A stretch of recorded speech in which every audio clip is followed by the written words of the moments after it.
नमस्कार, आप देख रहे हैं सी इंडिया न्यूज, एक अनदेखा सच, और मैं हूं आपके साथ अनीशा।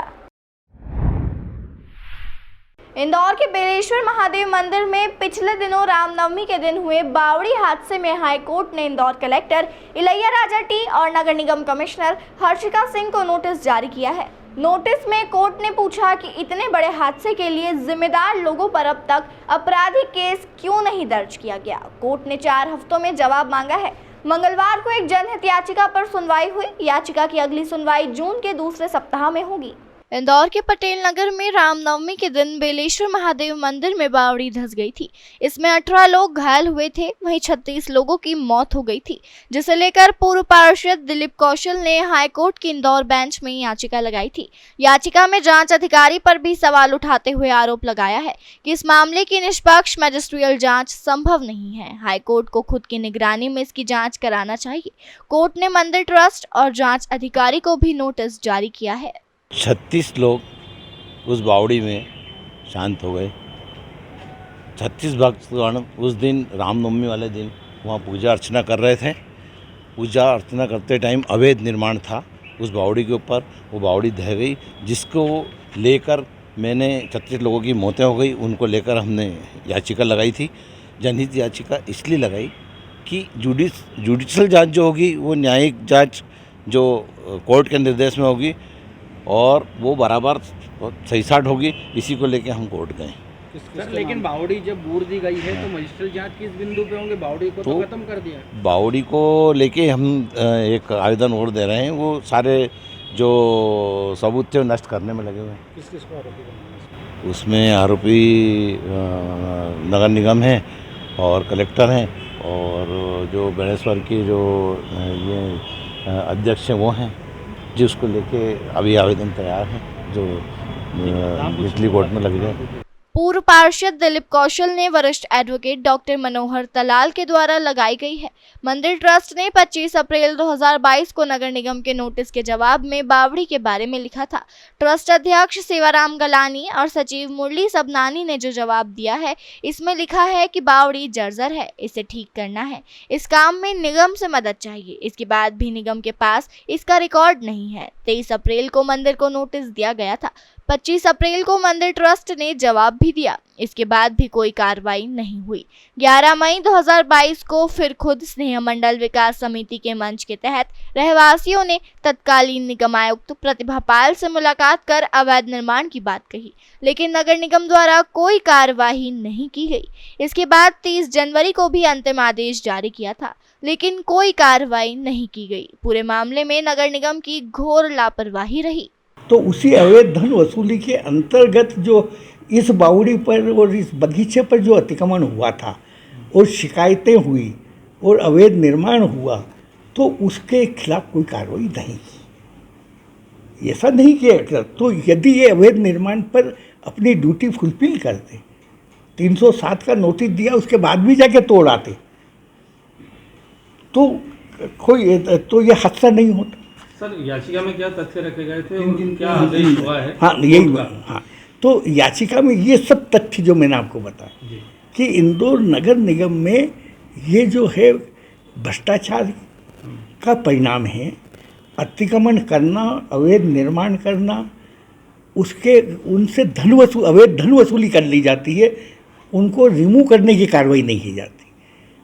बनावटी नोटिस, दिलीप कौशल ने एक बार लिस्ट ली थी तो 10,000 रिमूवल के नोटिस हैं, पर एक भी रिमूवल नहीं किया। 100 शॉपिंग कॉम्प्लेक्स में तलघर जो हैं, सड़क पर लोग पार्किंग करते हैं, तो ये सबको नोटिस दिए कि तुम दुकानें अलग हटाओ और वहाँ पर पार्किंग होगी। किसी भी एक पार्किंग को खुला नहीं किया। और ये सब जितने नोटिसेस देते हैं, रिमूवल के देते हैं, वो सब इसीलिए देते हैं कि खाली अवैध धन की वसूली कैसे हो। इसलिए इंक्वायरी कमेटी जो है, चूँकि डॉक्टर अभय बेड़ेकर की कार्रवाई है, अभय बेड़ेकर खुद ने अयोध्यापुरी, श्री महालक्ष्मी नगर और पुष्प विहार कॉलोनी में लोगों, भूमाफियाओं ने जिनको प्लाट बेचे थे उन्हीं को कब्जे दे दी। कलेक्टर के साथ किसको नोटिस जारी हुए हैं? प्लस हाँ, तो collector, chief secretary, chief secretary को पार्टी बनाया। मध्य प्रदेश के 3 चीफ सेक्रेटरी गए। सुधीर रंजन मोहंती चीटिंग फोर्जरी का मुलजिम है, doctor Gopal Reddy cheating forgery का मुलजिम है, अभी जो इकबाल सिंह ये चीटिंग फोर्जरी का उज्जैन के हवाई पट्टी का वो। तो स्थिति ये है कि चीफ जस्टिस की ये स्थिति है यानी कार्यपालिका की। इंदौर नगर निगम भ्रष्टाचार में सब अधिकारी डूबे हैं सिवाय एक सूत्री। काम करने वाले मलाईदार पद पर सब प्रतिनियुक्ति पर आकर के बैठे हुए लोग हैं। तो इनको जनता से नहीं, इसलिए अभय बेड़ेकर जांच नहीं कर सकता, क्योंकि उसके खुद के पास 3 साल से नगर निगम के 3 लोगों को नगर निगम तनख्वाह देती है और उसके घर काम करते हैं ड्राइवर वगैरह। तो एक सिटिंग हाईकोर्ट जज की नियुक्ति करने के आदेश दिए जाए, क्योंकि फेयर इंक्वायरी हो और जो इस हादसे के लिए कौन जिम्मेदार है अकाउंटेबिलिटी तय कर सके, और जो भविष्य में इस तरह के हादसे नहीं हो वो व्यापक जनहित में सुझाव दे सके। कोर्ट ने आदेश में जो दिया, जैसे नोटिस जारी किए हैं, तो उसमें कुछ समय सीमा दी है जो नोटिस से कोर्ट ने नोटिस गवर्नमेंट यानी 4 सप्ताह का समय दिया है। बोले कि इसमें सबके जवाब आने के बाद ही हम यानी गवर्नमेंट ने क्या किया है ये तो देखें। सर, लेकिन जो बावड़ी ढह गई है उसमें कैसे जांच करेंगे? जब वो बची नहीं है तो फिर उसमें मजिस्ट्रेट जांच कैसे होगी? हाँ, नहीं तो वो भी जब हाईकोर्ट जज जांच करेगा तो उसके लिए भी अकाउंटेबिलिटी तय करेगा कि इसके सबूत नष्ट करने के लिए कौन दोषी है। हम तो यानी दिलीप कौशल तो आज क्रिमिनल केस जो दोषी हैं तोड़ने वाले उनके खिलाफ आज कोर्ट में क्रिमिनल केस लगा रहा है, क्योंकि हम इंतजार नहीं करना चाहते इंक्वायरी कमेटी का। इसमें आपराधिक मामले दर्ज करने को लेकर भी आपने बात कही, तो किन पर करवाना चाहते हैं? ये नाम तो एक प्रतिभा पाल, जिसको की जानकारी थी, जिसको व्यक्तिगत रूप से 11/5/2022 वहाँ के निवासियों ने शिकायत दी, तो इसलिए वो उसकी जिम्मेदारी है म्यूनसिपल कॉर्पोरेशन एक्ट में रिमूवल करवाए। उसने कोई कार्रवाई नहीं की। भवन अधिकारी ने 30 जनवरी 2023 को रिमूवल के लिए फाइनल नोटिस दे दिया और उसके बाद भी उसने कोई कार्रवाई नहीं की, इसलिए 30 मार्च की घटना। देन रिमूवल के लिए तो एक्चुअली तो सबूत नष्ट करने के लिए गए थे 4 या 5 को, इसलिए नहीं गए थे कि उनको मंदिर तोड़ना, अतिक्रमण अलग हटाना और ये करना। अतिक्रमण अलग 80 साल पुराना मंदिर तो अतिक्रमण नहीं था।